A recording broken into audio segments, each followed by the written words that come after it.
Fala pessoal, e aí, tudo bem? Como é que vocês estão? Tudo bem? Legal. Começamos aí, infelizmente, né, eu não podia me furtar a fazer menção à tragédia do incêndio do Museu Nacional, né? Então, como eu já ironizei de maneira mordaz, porque é uma tragédia, a gente podia até lançar um slogan para ver se as pessoas acordam, né, da inanição que estão. Museu, vá antes que acabe, né?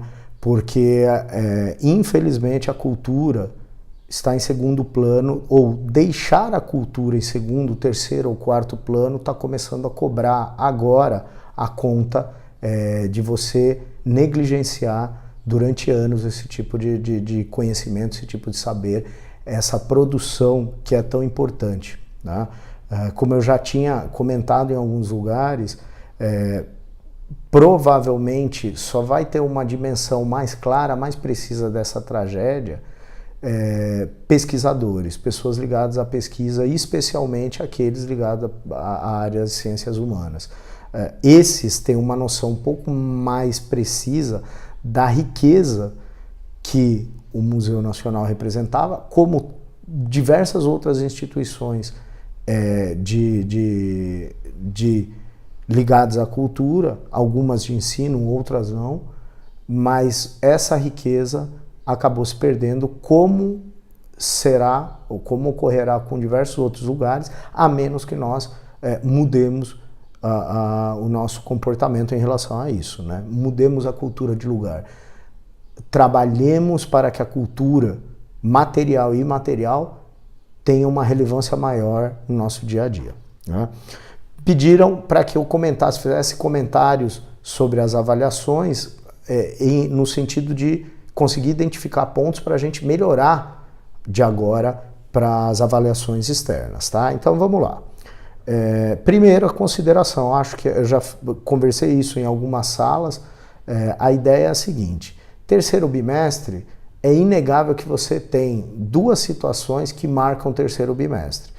Primeiro, é uma situação de desgaste que vem para aqueles alunos que estão ansiosos para ir bem, para ter um bom desempenho nas avaliações externas.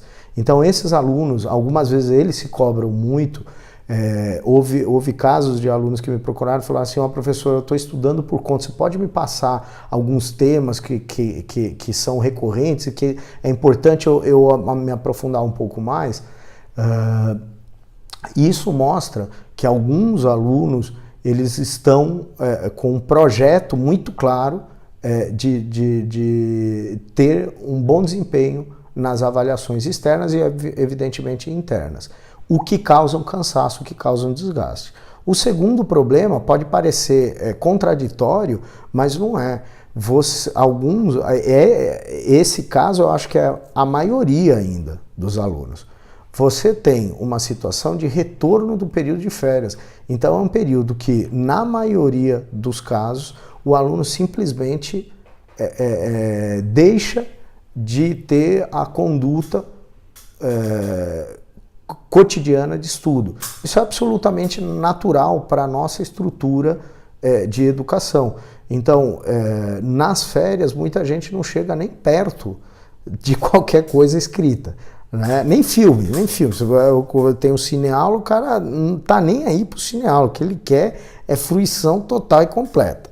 Tudo bem, se for só nas férias, isso está ótimo. Agora a gente precisa retomar o trabalho, certo? Então, na verdade, no terceiro bimestre você tem esse choque de ter havido uma parada relativamente grande com uma retomada visando um resultado num período relativamente curto, porque falta muito pouco para a gente concluir o ano, certo?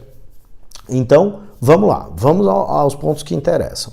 Primeiro, eu preciso dar os parabéns porque, no geral, apareceram mais menções a datas, fatos e eventos corretos do que antes. Ou seja, significa que, mesmo que não pareça eficaz, aqueles puxões de orelha que os professores dão no decorrer do ano resultam nessa percepção maior sobre aquilo que nós estudamos.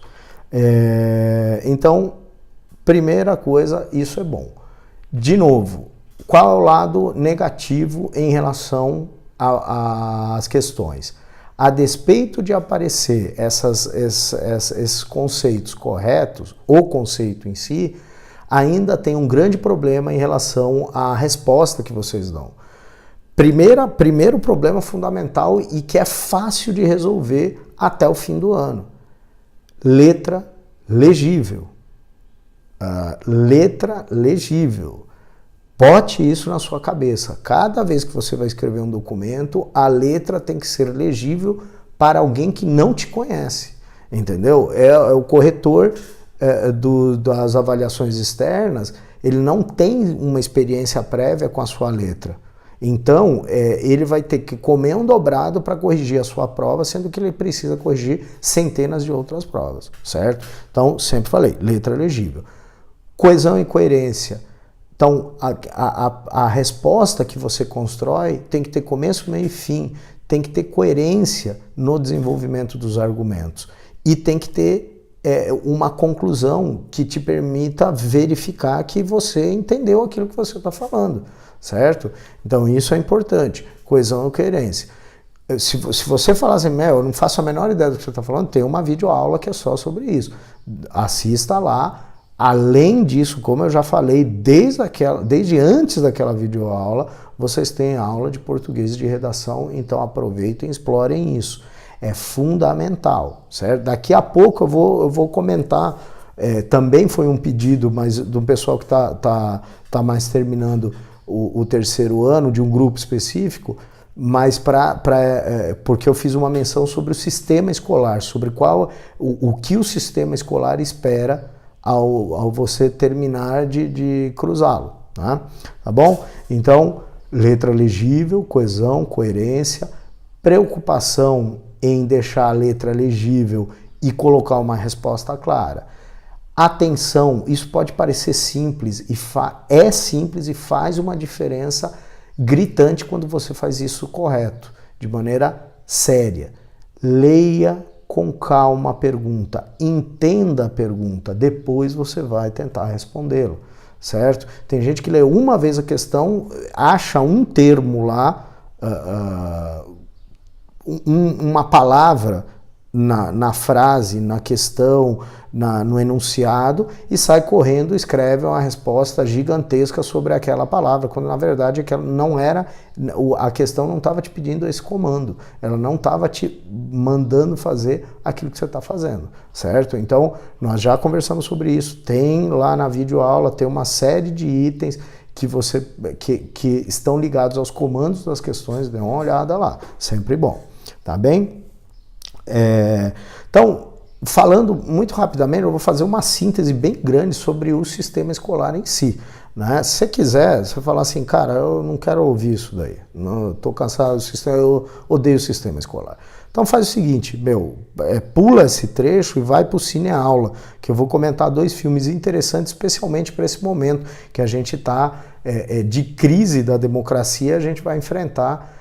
Acho que talvez nunca o termo enfrentar uma eleição presidencial tenha sido tão bem empregado antes. Mas enfim, dá uma pulada aí. Para você que ficou, para você que continua assistindo o vídeo, a ideia é o seguinte, qual é o pressuposto do sistema escolar? Como ele está montado para você terminar e fazer a tão conhecida pós-graduação? Então, o que eu pontuei para os alunos que me perguntaram isso. Veja, o sistema de ensino, grosso modo, eu vou fazer uma generalização apenas para que vocês enxerguem o que é de cada fase, tá? Então, a gente vai pensar o seguinte, você tem um fundamental, o ensino fundamental, 1 e 2, nós vamos chamá-lo apenas de ensino fundamental, vamos ter o ensino médio, o ensino superior, considerando graduação, e a pós-graduação, que alguns me perguntaram o que era, tá? Então, qual é o que se espera do aluno em cada fase, em cada uma dessas fases, cada um desses períodos da vida do estudante? No ensino fundamental, você quer garantir que o aluno tenha adquirido vocabulário, informações e conceitos básicos. Tá? Fazendo uma generalização uma simplificação bem tosca. Basicamente são esses 3 itens. Quando ele termina o ensino fundamental 2, você espera que ele tenha um determinado vocabulário, um conjunto de informações mínimo que o habilite a ir para o ensino médio, daí o fato de você ter uma mudança de fase, e conceitos básicos para você poder desenvolvê-los no ensino médio. Então, o ensino médio vai ser responsável pelo quê? Por você instrumentalizar essa base. Ou seja, você precisa ter essa base para que o ensino médio promova aquilo, promova a transformação que o ensino médio busca promover. Quais são os itens que estão dentro que você espera que alguém no ensino médio tenha habilidade de fazer? Veja, aprofundar os conceitos básicos que você teve no ensino fundamental, refinar as reflexões que você fez, que você consegue promover. Daí é tão importante participar da aula, participar dos debates que os professores propõem, buscar refinar as respostas para você demonstrar que você está atento aos principais temas daquilo. Melhorar os argumentos, então melhorar a argumentação e a solidez dos argumentos e aperfeiçoar a redação. Basicamente, o ensino médio, fazendo uma simplificação bem tosca, o ensino médio serve para isso. Então, imagine como é o estudante ideal que tenha cumprido a contento, que tenha cumprido efetivamente essas 2 fases, né? Considerando a fase do ensino fundamental como um todo, não por 1 e 2, tá? E aí vem a pergunta que, especialmente aqueles que estão indo para a graduação, me falam, mas basicamente o que se trata do ensino superior? Você entrar numa faculdade se trata o quê? Naquela simplificação, familiarizar-se com a produção acadêmica na área que você vai trabalhar, então as principais teorias, os principais intérpretes dessas teorias, os teóricos que lançaram essas teorias, o que elas dizem. E habilitar você no ensino superior, na faculdade, para, tendo contato e familiaridade com isso, você ter a capacidade de chegar a produzir conhecimento, produzir material de estudo, produzir material referente àquilo. Por exemplo, vídeos, certo? Muito bem. Nesse caso, chegamos ao que um grupo de alunos me perguntou. E a pós-graduação? Se a graduação é para você saber sobre as teorias, então a pós-graduação serve para quê? Qual é a ideia? A ideia é que a pós-graduação vai te habilitar a produzir conhecimentos novos, inéditos, a reformular as teorias, a contribuir com o avanço do conhecimento teórico e prático em relação àquilo que está sendo estudado, certo? Tudo isso tem que ser baseado em pesquisas, certo? Então, você tem que ter levantamentos, informações, experiências que não necessariamente precisam ser laboratoriais, mas experiências que te deem a base para você poder argumentar e mostrar que aquela teoria clássica, tradicional, ela precisa adaptações ou adequações porque você consegue dados ligeiramente diferentes ou absolutamente diferentes quando vai afirmar alguma coisa, certo? Então, basicamente é isso, gente. É isso que você faz em cada fase, tá? Bom, agora vamos para a videoaula.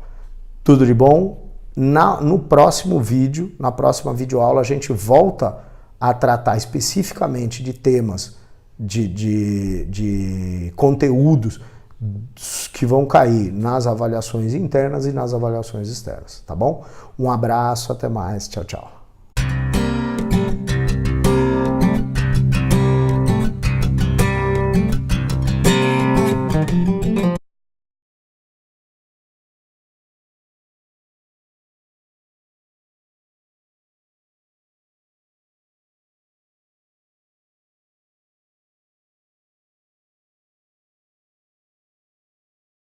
Cineaula. Vamos lá, pessoal.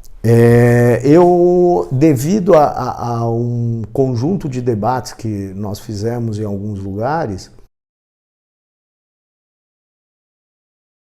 chegamos à conclusão de que há uma grande crise no sistema representativo e no sistema eleitoral. Mais do que para esclarecer, e sim para gerar reflexões, eu vou apontar 2 filmes interessantes para que vocês assistam e talvez numa videoaula mais para frente a gente acabe utilizando os fundamentos desses vídeos, tá? Primeiro vídeo chama A Vida dos Outros. É um filme alemão, muito interessante. Ele se passa na Alemanha pós-Segunda Guerra Mundial, a Alemanha já dividida entre ocidental e oriental, e ele se passa na parte oriental, certo? Então mostra como era o cotidiano daquela sociedade que vivia um regime sufocante e como, mesmo havendo esse cotidiano sufocante, a ação individual ainda fazia diferença, ou seja, você ainda faz diferença no mundo, no regime, no sistema, né? Então isso é importante, isso é interessante. O filme busca discutir isso a partir de um viés da abordagem de um sistema que hoje sofre severas críticas, né? No momento não vamos entrar no mérito dessa questão. Assistam o filme, é um filme extremamente bem feito, com um roteiro muito forte, que mostra de maneira interessante as condutas e as opções desses sujeitos que vivem dentro desse sistema, tá? O segundo filme que eu indico para vocês é A Casa dos Espíritos, que trata do golpe militar chileno, né? O golpe do Pinochet, no presidente Salvador Allende. Neste caso, o enfoque seria ao contrário, né? Apesar do regime também ser sufocante, ele conta a conduta e o comportamento do grupo que é o extremo oposto. Então, na verdade, é o que eu estou dizendo, serve muito mais para refletir do que para dizer como foi, ou as virtudes, os problemas que todos os regimes têm, mas enfim, ao invés de eu afirmar isso, gostaria que vocês assistissem esse filme e a gente pudesse fazer algumas discussões em cima das temáticas dos filmes, certo?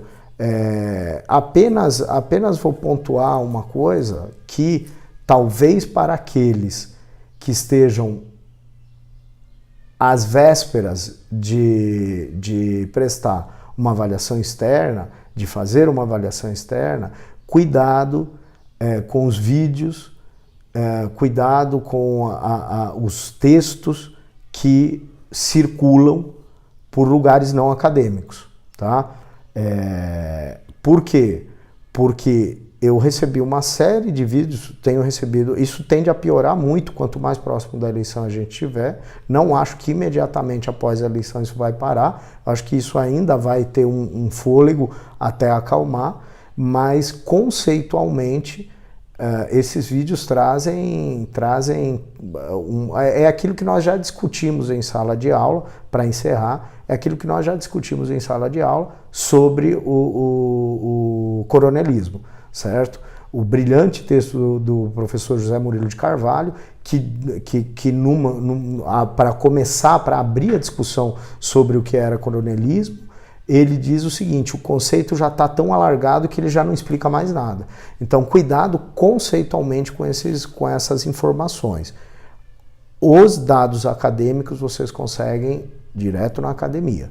Dados paralelos, algumas vezes são interpretações tendenciosas de pessoas que têm outros objetivos que não vocês te passarem os conceitos fundamentais, certo? Então um abraço, tudo de bom, até mais. Tchau, tchau.